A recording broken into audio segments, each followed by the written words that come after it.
जिस तरह करंट हुकूमत में माइनॉरिटीज़ को मार्जिनलाइज किया जा रहा है और मीडिया की ख़रीदो फरोख्त हो रही है, आप क्या देखते हैं 2024 के इलेक्शन में एक कोलिशन बनेगा अपोजिशन का?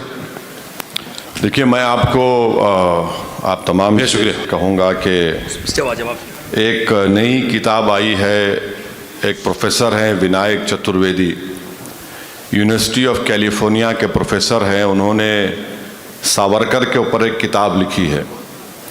तो उस किताब में प्रोफेसर विनायक चतुर्वेदी ने सावरकर का जो प्रपोज सॉल्यूशन है या जो कंक्लूजन है, उसमें उन्होंने सावरकर को कोट किया कि मैं अंग्रेज़ी में पढ़ता हूँ कि सावरकर ने कहा, जिसको professor Vinayak Chaturvedi university of California ने लिखा, कि Hindus have not only existed in the state of a war as in the past, but they also needed to embrace permanent war as part of their future for Hindus to understand themselves as Hindus through an act of violence. और इनको,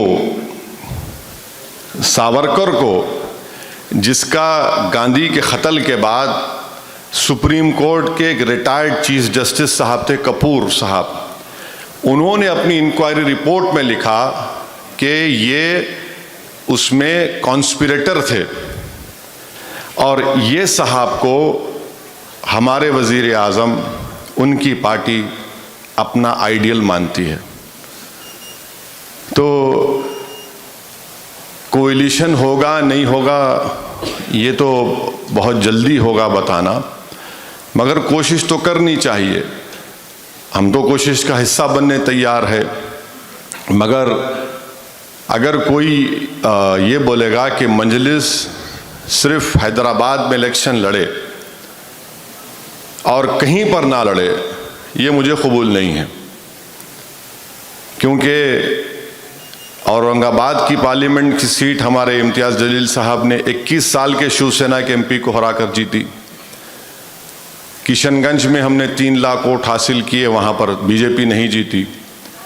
तो अगर कोई कोशिश कर रहा है तो हम करिए कोशिश आप, मगर अगर आप ये चाहते हैं कि मजलिस भी उसका हिस्सा बने, तो फिर आपको ये जो हमको आप छीना नहीं चाहते, आप ये समझते हैं कि पॉलिटिक्स में हम एक अनटचेबल हैं, तो फिर ये आपका फैसला है। माने सब लोग मेरे से मिलते, अरे तुम भाषण अच्छा देते, मैं सुनता हूँ, मैं मुस्कुरा रहता हूँ, मैं क्या बोलूँ इन लोगों को। फिर बोलते नहीं वो इलेक्शन क्यों लड़ते आप? मैं क्या करूँ, कव्वाली पार्टी शुरू कर दूँ एक हारमोनियम के साथ, आप राग लिख के देंगे, वो राग पढ़ लेता हूँ तारीफ का आपका। बोले नहीं तुम समझते नहीं। मतलब आप समझते नहीं, आपकी वजह से बीजेपी जीती, मेरी वजह से नहीं जीती बीजेपी। आप देखिए कोलिशन की आप बात कर रहे, 2019 जून में अमित शाह ने होम मिनिस्टर के हैसियत से एक एक्ट को लेकर आया, अमेंड किया यूएपीए को, अनलॉफुल एक्टिविटीज प्रिवेंशन एक्ट। इस एक्ट को उन्होंने और ड्रैकोनियन बना दिया, सख्त बना दिया। कांग्रेस सपोर्ट की लोकसभा में। आपका इस मुल्क का जो पेट्रियट एक्ट है वो भी इतना सख्त नहीं है। 190 डेज, 190 दिन आदमी डिटेंशन में रह सकता है। आप किए, अब आप कोएलिशन करेंगे, आप सपोर्ट कर रहे हैं ना, आप वहां पे सपोर्ट कर दिए।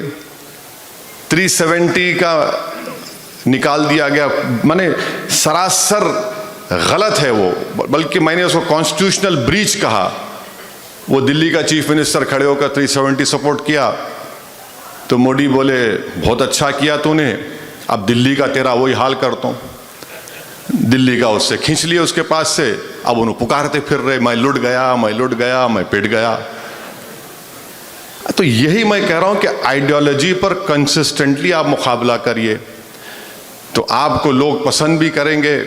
लोग बोलेंगे भाई आपका बिहेवियर कंसिस्टेंट है, चीन हमारे मुल्क की 2000 स्क्वायर किलोमीटर पर कब्जा करके बैठा है। 2000 स्क्वायर किलोमीटर पर डेप्सांग और डेपचाक में। आप उठाकर देख लो, आप किसी रिसर्चर से रिसर्च करो, सबसे ज्यादा बोलने वाला मैं हूं। और मैं इसलिए कह रहा हूं क्योंकि 1961 में अब्दुल वाहिद ओवैसी ने मजलिस के सालाना इजलास में उस वक्त कहा था कि मुल्क को सबसे बड़ा खतरा चीन से होने वाला है। आज हम 2020 में हम देख रहे हैं कि चीन 2000 स्क्वायर किलोमीटर पर घुस के बैठा है। अगर ये मुल्क अमेरिका इंडिया को वो थर्मल कपड़े नहीं देता जो 10-15 हज़ार फीट के ऊपर हमारे सिपाही, बहादुर सिपाही खड़े हैं, कुछ नहीं होता था। आज अमेरिका ने इंडिया को 2 UAVs दिए, जो चेन्नई में बैठकर हम UAVs को ऑपरेट करते। आज अमेरिका ने अरुणाचल प्रदेश में चाइना की फौज 10,000 किलोमीटर फीट नीचे से ऊपर आ रही थी, इन्होंने अपने सैटेलाइट इमेजेस दिए तो आप लोग जाके रोक सके। तो कोएलिशन किस पे होगा? भाई आप कोएलिशन का कुछ तो कॉमन ग्राउंड बनाइए। अगर आप कोएलिशन बनाएंगे कि नहीं इनको ही हराना हमारा मकसद है तो मुश्किल है। आपका कोएलिशन ये होना चाहिए कि आइडियोलॉजी, हम उस आइडियोलॉजी को गालिब करेंगे जो हमारे बुजुर्गों ने देखा था, उस आइडियोलॉजी को कामयाब करेंगे जिसमें मजहब का कोई रोल नहीं होगा गवर्नमेंट में। ये होना चाहिए आइडियोलॉजी। ये होनी चाहिए कि जो लोग इस मुल्क की जमहूरी इंस्टीट्यूशंस को कमजोर कर रहे हैं उनको हम मजबूत करेंगे। आप उस पर बात ही नहीं करते। राम मंदिर का जजमेंट एक साहब दिए, रिटायरमेंट हुआ, उनको आप MP बना दिए। पहले भी हुआ, ऐसा नहीं है कभी हुआ मगर तो ये चीजें हैं। तो इस पर अगर coalition is formed on the basis of ideology बराबर होगा, मगर अगर कोएलिशन होगा कि नहीं इनको हटा के हम इनसे बड़े हिंदुत्व के लीडर हैं तो फिर मुश्किल होगा।